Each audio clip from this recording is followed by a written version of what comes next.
Salut à tous, j'espère que vous allez bien, c'est Romain et on se retrouve pour la vidéo du jour sur le mercato. Quelques petites informations concernant Ndombele, Dembélé et Colin Dagba. Une information assez intéressante sur lui. Avant de commencer, bien évidemment, petit placement de produit pour de la lecture que je vais vous conseiller aujourd'hui.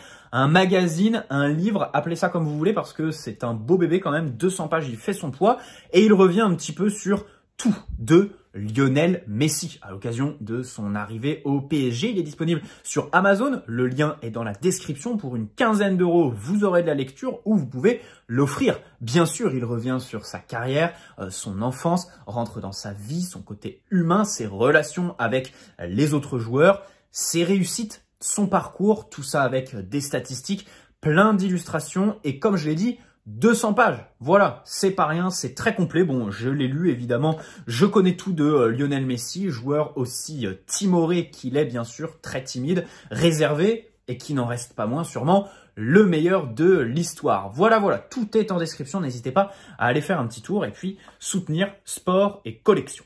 Allez, on va pouvoir commencer avec évidemment les informations qui concernent Tanguy Ndombele. Ça se gâte un petit peu avec le PSG dans la mesure où le club a toujours conditionné un dégraissage en amont avant de le recruter. Dégraissage qui n'arrive pas. Pendant un temps, on pensait que le dossier d'Ina Ebimbe allait pouvoir solutionner la situation. Loïc Tanzi a annoncé que c'était moins sûr. Voilà, un départ de Dina Ebimbe, bon, dans la mesure où son temps de jeu était assez faible et puis en termes de salaire, ça négocie une prolongation déjà au PSG avec une revalorisation salariale.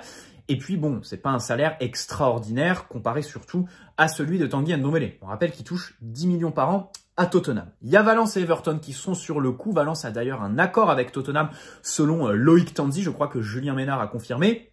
Le joueur n'a pas refusé, mais attend en fait la décision, le point final du dossier avec le PSG pour justement donner sa réponse à Valence. En gros, il nous privilégie, il nous attend. On a les faveurs du joueur. Selon Fabrizio Romano, ça négocie, ça va dans le bon sens. Le PSG est prêt à prendre 100% du salaire. C'était la condition des Spurs, ça c'est réglé et ça négocie l'option d'achat. Bien évidemment, on a un passé récent avec les prêts avec option d'achat qui peut nous faire un petit peu peur, nous interroger. Icardi, bien évidemment, qui se démène quand il arrive, fait 6 très bons premiers mois. Et puis une fois qu'il a signé complètement définitivement, est complètement perdu, décontenancé et plus du tout le même. Décevant bien sûr, aujourd'hui en perdition totale, annoncé à la Juventus en début de mercato, au final ils partent sur Vlahovic, et puis tant mieux pour eux, ils ont fait le bon choix. Donc voilà le passé évidemment des options d'achat. Et là en fait l'idée pour moi, Ndombele sur 6 mois, je l'ai déjà dit, c'est vraiment pour moi une très bonne formule et un bon coup. Parce que oui, il est très talentueux, hein. José Mourinho en fait l'éloge, d'ailleurs il le veut à la Roma, ça veut dire ce que ça veut dire bien sûr. Et puis c'est aussi un profil qui manque complètement au PSG. D'ailleurs Pochettino partage parce que selon RMC Sport, il le veut, il en fait sa priorité, il pousse et il voudrait même l'aligner contre le Real Madrid. Alors comment jouer avec Tanguy Ndombele? Déjà la réalité c'est que Tanguy Ndombele ou pas, là, on est quand même à 3 matchs, je crois, du match aller contre le Real. Donc, les histoires de système à 3 et tout ça, on va s'en passer. Déjà qu'on va avoir le dossier Sergio Ramos Kimpembe qui va venir nous mettre de l'incertitude. Achraf Hakimi aussi. Est-ce qu'il va être disponible? Ça dépend de son parcours, de l'évolution de ses performances à la CAN avec le Maroc, puis de son niveau de fatigue quand il reviendra. Et puis Neymar. Neymar, ne l'oublions pas. Il a repris la course, ça y est, il pourrait reprendre avec le groupe, je crois, la semaine prochaine. Il s'était fixé Lille, si je dis pas de bêtises. Donc s'il a 2 matchs dans les jambes avant le Real Madrid, forcément il voudrait être titulaire. À voir si Pochettino va le faire. On a aussi Lionel Messi, mine de rien, qui sort du Covid, qui a joué une bonne demi-heure là, ce week-end contre Reims, une demi-heure qui a fait plaisir, il a été plutôt bon. Donc pour l'instant, déjà, à l'échelle du PSG, on n'a pas vraiment de certitude, donc n'allons pas en rajouter, tout simplement. Je pense que Ndombele, il faudrait l'imaginer dans le 4-3-3, tout simplement, en relayeur. Voilà, Marco Verratti en sentinelle, Ndombele et Idrissa Gueye en relayeur. Je pense que c'est la meilleure des solutions pour affronter le Real Madrid. N'hésitez pas à donner vos petits avis dans l'espace commentaire. D'abord parce que le premier à mettre dans de bonnes conditions, c'est Marco Verratti. Alors il a marqué 2 buts contre Reims. Est-ce que ça va le libérer de savoir que quand il tire, il est capable d'être dangereux? Je ne pense pas, je pense que ça change rien au fait qu'il faille le faire jouer en sentinelle, surtout dans des matchs à haute intensité. Alors là, ça va être très compliqué parce que c'est pas une équipe qui presse, le Real Madrid.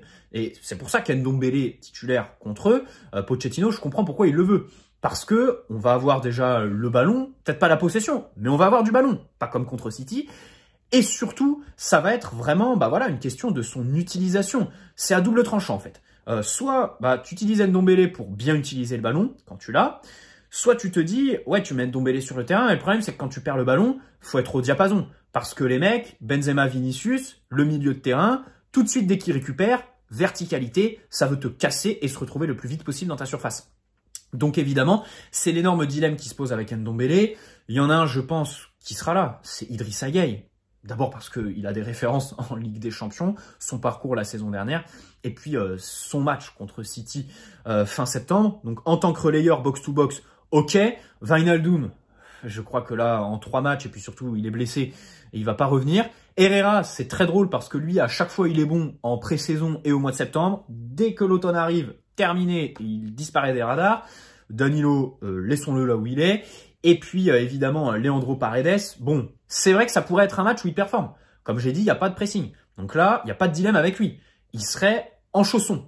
Même si, bien sûr, à la perte de balle, s'il est trop haut, il ne faudra pas qu'il soit, évidemment, attentiste. Donc voilà, bien sûr, tout ça à régler. Surtout qu'en plus, face au Real Madrid, il va y avoir un autre enjeu tactique, surtout, gérer les demi-espaces. Et ça va demander beaucoup de mobilité à la sentinelle. Marco Verratti l'est. En plus d'être très bon techniquement, c'est un milieu qui est aboyeur, qui arrive à aller agresser l'adversaire, courir beaucoup. Il s'est un peu détaché en fait de cette image du milieu qui au bout de 45 minutes est complètement grillé, se touche les hanches. Je trouve quand même que ces derniers temps, même si oui, il n'est pas régulier cette saison, en même temps je crois qu'on est un peu résigné avec ça, et puis il commence à avoir de l'âge, c'est quelqu'un qui, sur le terrain, a un bon volume de course. Les demi-espaces, d'abord parce que l'objectif du Real, c'est de se retrouver dans des situations de supériorité numérique dans les couloirs, avec Vinicius par exemple, en plus d'avoir justement avec Vinicius des ailiers qui dans les 1 contre 1 sont capables de t'éliminer, et surtout il y a la projection de Kroos ou Modric qui prennent les demi-espaces justement, à l'instar des milieux de Manchester City. Et on peut aussi parler de Benzema qui dézone parfois dans les demi-espaces, mais lui c'est plus sur la verticalité et à la construction. Donc voilà un petit peu les enjeux. Et pourquoi Pochettino voudrait Ndombélé, bien évidemment. Et puis, The Athletic a annoncé justement qu'Ander Herrera a été inclus dans les discussions, mais il a refusé parce qu'il se sent bien au PSG. Et puis, bien sûr, si départ il ne voit que par Manchester United outre-Manche. Voilà. Bon, écoutez, ce dossier est passionnant. Franchement, s'il vient, tactiquement, il y aura de quoi discuter. Ça va être... Je suis très, très excité. Et puis surtout, pour 6 mois, je vois pas ce qu'on a à perdre. Pour moi, on a absolument rien à perdre, c'est un profil qui manque dans l'utilisation du ballon. La connexion avec Kylian Mbappé, très importante. Mbappé qui est un peu esselé par moment. Mais le gros X, c'est son irrégularité en termes de blessures et puis d'investissement parce que c'est pas le joueur le plus assidu. Et aussi, évidemment, s'il fait 6 premiers bons mois, là, on le sent gros comme une maison. Voir Leonardo, dans un fauteuil, dire allez, on va lever l'option d'achat, tranquille. Ensuite, le joueur relâche tout.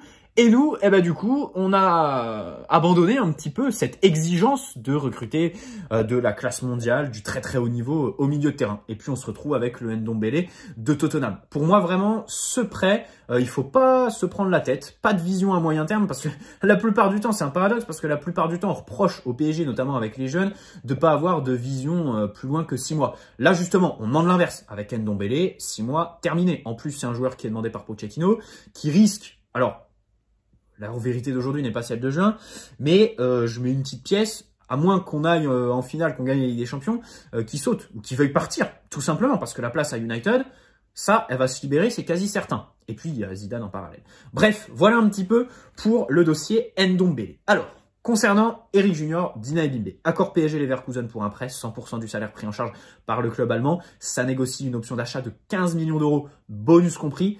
C'est assez élevé pour le PSG. Je trouve que ce serait excellent de le vendre à ce prix-là. Évidemment, ça négocie la prolongation de 2 ans avec une forte revalorisation salariale à la clé pour le joueur. Pour lui, comme je l'ai dit, c'est un choix parfait.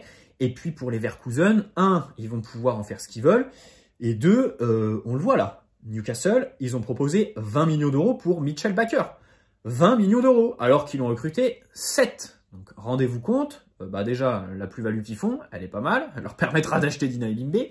Et puis, évidemment, du côté du PSG, on peut avoir des regrets de l'avoir laissé que pour 7 millions d'euros. Quoique, on l'avait signé gratuitement, c'était en 2019, je crois, dans le cadre d'une petite affaire, je dirais pas magouille, ce serait trop gros, avec Mino Raiola. Donc voilà un petit peu le dossier. Et puis évidemment, Dina Elimbe, comme je l'ai dit, ni chaud ni froid. Le voir partir, franchement, c'est pas que j'en ai rien à faire, mais déjà on l'a peu vu. Ensuite, quand on le voit, il se démarque pas vraiment. C'est pas le meilleur des titis. Je pense ici qu'il faut vraiment miser sur Xavi Simons, évidemment. Le duo avec Edouard Michu.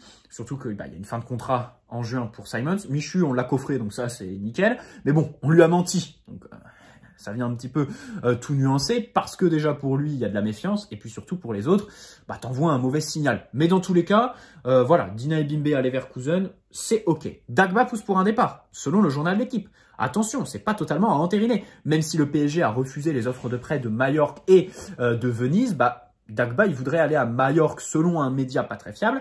Mais voilà, l'équipe a annoncé qu'il veut partir. C'est très bien. Il a 23 ans. Il a 23 ans, le garçon. Il commence quand même à être vieux. C'est dommage parce qu'on a loupé justement le tremplin, la tranche d'âge sur laquelle les clubs allemands se positionnent sur les joueurs à fort potentiel français et mettent une dizaine de millions d'euros sur eux. Par exemple, Timothée Pembele, qui est prêté à Bordeaux, là, cet été, il est dans la tranche d'âge. Donc, il va falloir le proposer à tous les clubs allemands, si on veut le vendre, bien évidemment. Voilà, il va falloir trancher cet été. Est-ce qu'on le garde, est-ce qu'on lui fait de la place, ou est-ce qu'on n'est pas capable de lui donner un temps de jeu conséquent? Et dans ce cas, faut pas faire dans les sentiments et le proposer à Leipzig, tout le bordel et tout ça. Voilà, là, Dagba, il a loupé cette occasion. C'est pour ça qu'aujourd'hui, c'est des clubs comme Venise et Majorque. D'ailleurs, concernant Sergio Rico, il n'y a pas d'option d'achat dans le prêt.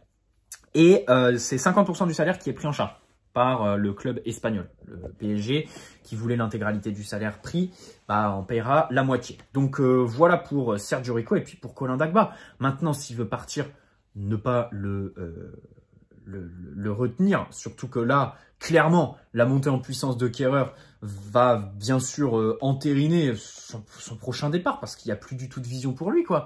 Il n'y a plus du tout de vision. Je suis pas sûr que ce soit un Kurzawa. De son côté, ses agents essayent de le placer. Il y a des possibilités en Angleterre et en Italie.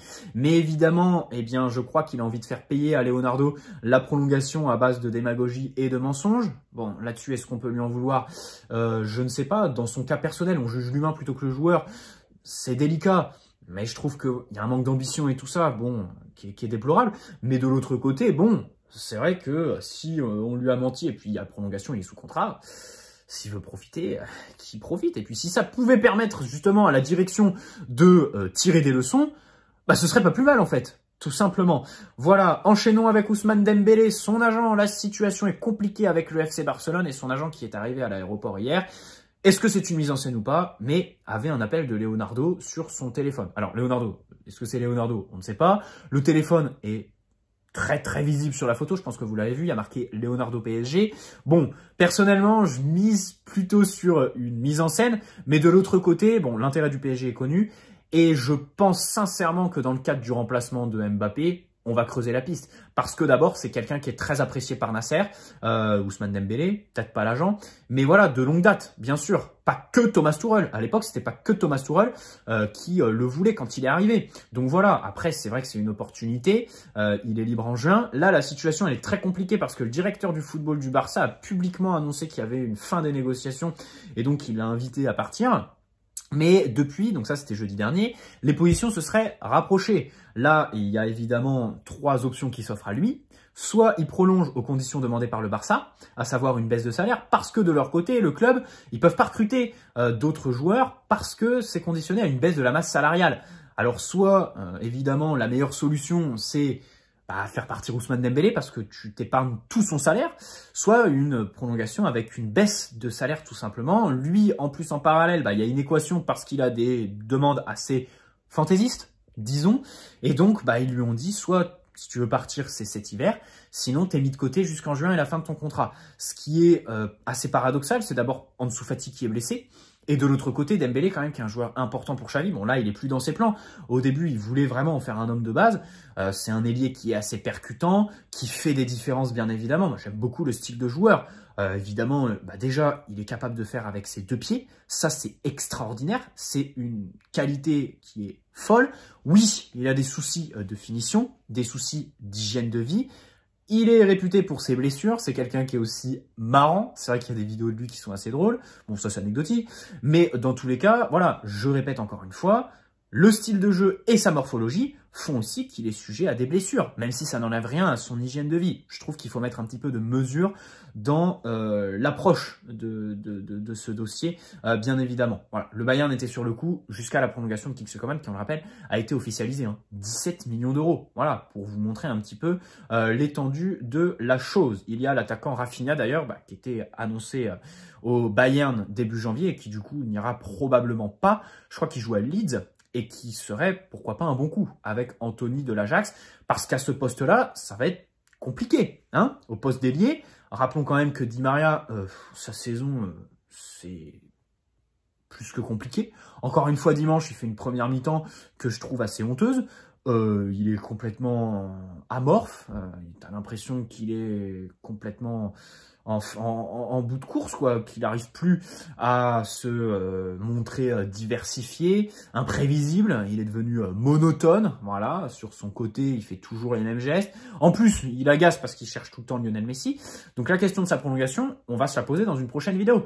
Mais je pense qu'il faut clairement s'asseoir et bien discuter, bien analyser le dossier en profondeur et faire en fonction aussi du marché. S'il y a une occasion pour le remplacer, ne pas le prolonger. Voilà. Alors c'est vrai que c'est dur parce que ça n'en reste pas moins une légende du club, de l'RQSI, et probablement, personnellement je pense, le meilleur joueur du PSG en Ligue des Champions sous l'RQSI. Parce qu'il a un nombre de références que personne n'a. Et puis de la régularité, bien sûr. Surtout depuis l'arrivée de Neymar et Mbappé, qui lui promettaient l'enfer en termes de temps de jeu. Voilà un petit peu pour la vidéo du jour. J'avais prévu de parler des gardiens avec Donnarumma qui, finalement, pourrait être présent contre Nice lundi. Donc ça fait plaisir. Mais on y reviendra un petit peu plus tard, parce que du coup, 17 minutes de vidéo, c'est déjà assez. Je vous embête pas plus. N'hésitez pas à poser un like si cette vidéo vous a plu. Vous abonner, bien évidemment, si ce n'est pas déjà fait. Bienvenue à ceux qui le feront. Et puis, encore une fois, Amazon pour le magazine libre sur Lionel Messi. N'hésitez pas à les soutenir et puis surtout à vous faire un petit peu de lecture, de connaissances sur Lionel Messi. Ciao les amis.